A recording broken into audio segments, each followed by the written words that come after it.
Buster, look! Buster. As soon as I come in, he's immediately trying to get on my shoulder.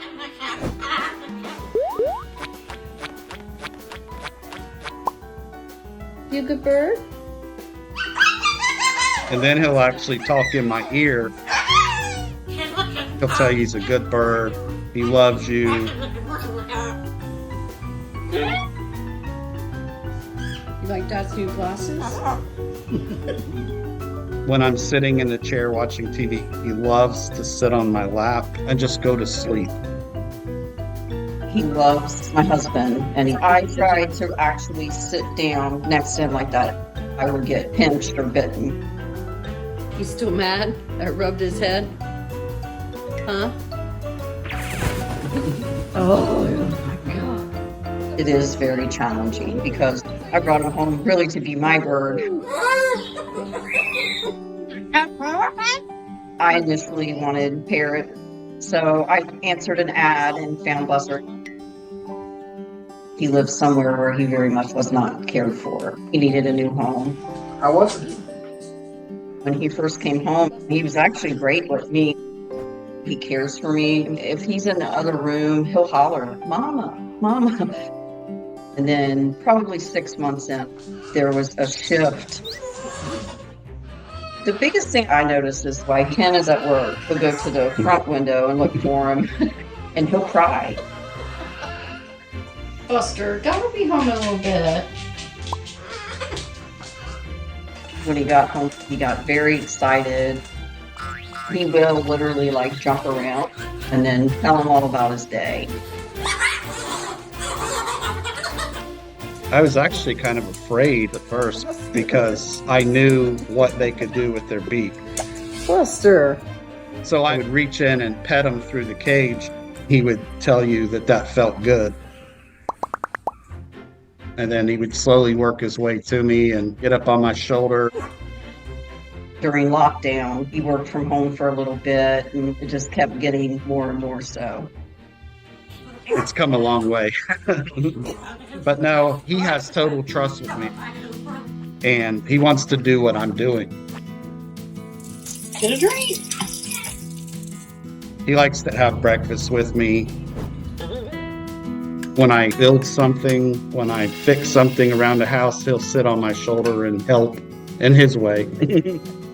And when she's trying to clean, cook, or whatever, he's trying to get in her business.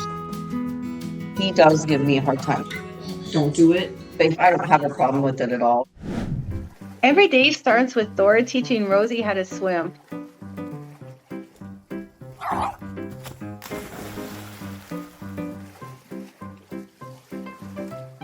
Then we pull up the ramp and he watches his sister do her thing. He's been obsessed with water for so many years. We even converted our garage into a swimming pool so he can enjoy it during the winter. And now he transfers that wisdom to his baby sister. But in the beginning, it definitely wasn't love at first sight. When Thor arrived at our house, we already had our 7-year-old dog Daisy, a little Yorkie cross. He absolutely adored Daisy. But unfortunately, Daisy fell ill and she lost her battle. The day that we lost Daisy was incredibly hard for Thor. We kept his mind busy and we would take him to the lake or take him swimming. However, he still seemed sad and a little bit lonely. So that's when we eventually came across Rosie. That's a plot twist there because he wanted nothing to do with her. But you know what? She would not give up. She's Thor's biggest cheerleader. Like, she will run and follow him. Rosie became more and more interested in what Thor was doing in the pool. And so I thought, you know what? Why not? Let's just see what happens when we take her up there. And all of a sudden, Thor was swimming with them and they were having like a great moment all together. Now they're just like little besties. All I have to do is say, Dorsey, do you want to go swimming? and he is running out the door, and she's only like about an inch off his heels.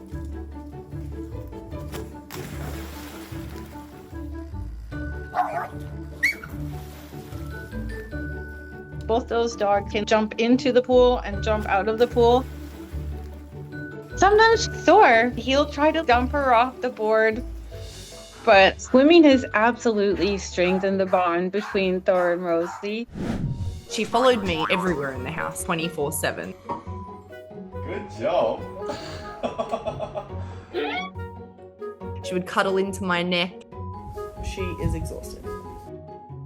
If she couldn't see me, they'd go and actually sit against something furry. You can't come up too. It's quite cute. You little boys. But bonding with her, I knew that it was going to be hard. Her mum had unfortunately been hit by a car. And so as wildlife rescuers in Australia, we got a call to go and pick Zira up. When I opened up the towel and looked inside, there was just this tiny little baby. I remember looking at her and just thinking, my God, she's absolutely gorgeous. She wasn't quite sure what a human was at that stage. Oh, I don't think you should be getting out of that basket. But I just looked at her and I said, it's going to be okay. I took the time, bonding with her and sitting with her and talking to her. Stop eating it. One night, little Miss Bossy Boots marches herself into the bedroom and decides that she wants to be fed at 2 a.m. It was the easiest way in which I gained Zira's trust. And she was happy being the only child until we got a call from a farmer to say that he had found a rogue baby emu. She was the first rescue emu that my family had had. She was even more glued to you than a baby joey. I thought that if I showed the kangaroo the baby emu and said, look, like, we're all together, we're all the same, let's all love each other. And I remember picking Scar up and I showed Zira, and Zira put her nose on Scar's beak and sniffed and was like, no thank you. And then of course Scar absolutely loved her. Scar just had so much energy that she wanted to go and play with Zira, but she had too much energy and Zira was a very kind of chill. It took a few weeks of Zira finally realizing that Scar wasn't going anywhere. And from that day on, they just loved each other. They were like two inseparable little sisters.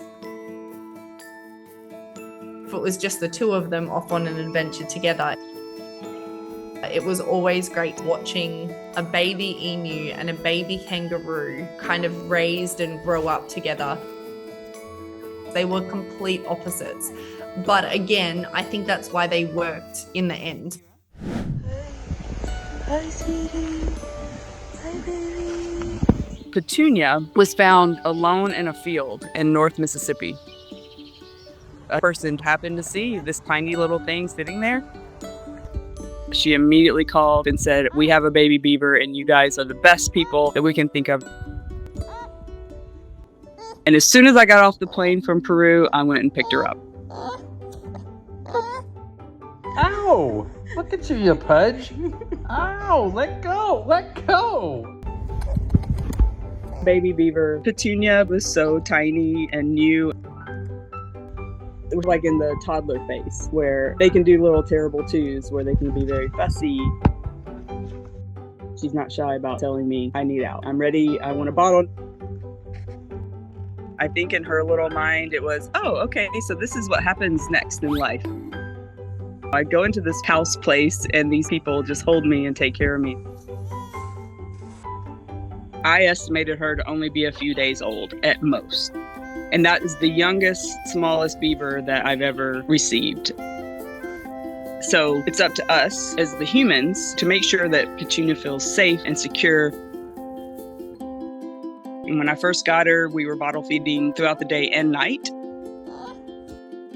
But beavers wean pretty quick, which is fortunate. So with Petunia, we really didn't have to work that hard. She's really starting to show her personality, and she is absolutely feisty. And it's just a really great way for them to practice beaver behavior. Because Mississippi classifies them as a nuisance, we moved into this country property so we can release them right here where we know that they're safe. But I wish the world had the chance to hug a baby beaver. And they're just trying to do what they do best, which is care for our environment. And the most special thing about Petunia is that she can just immediately embrace this world. Riddle was 700 pounds underweight, and he wasn't able to stand up by himself because he literally had no muscle in his body. Riddle, honey. My first impression of Riddle was just, this is so sad. Like, how can a horse get to this point? He was brought to us by our animal cruelty task force team. 1, 2, 3. Come on,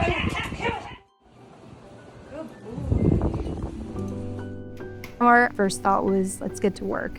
But at the same time, we were definitely like, is this horse going to pull through? He required care 24/7. So we had people constantly checking on him. We followed our vet's advice and started him on a very small amount of food. The moment that Riddle laid down, we had to lift him physically ourselves. In the past, we've had horses that have been as thin as he is, who have gone down and can't get up. They just give up. And Riddle never acted like that. It was just basically like, all right, guys, come help me. You think I could just stay in my barn after this? Yes.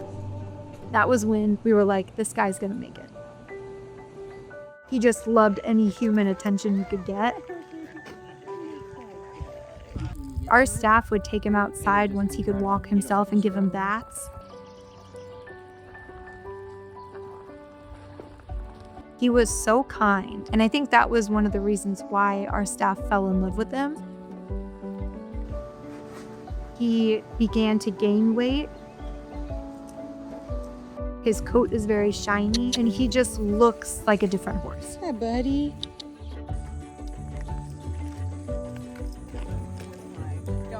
Letting him see the trees and breathe in the fresh air, he was so excited.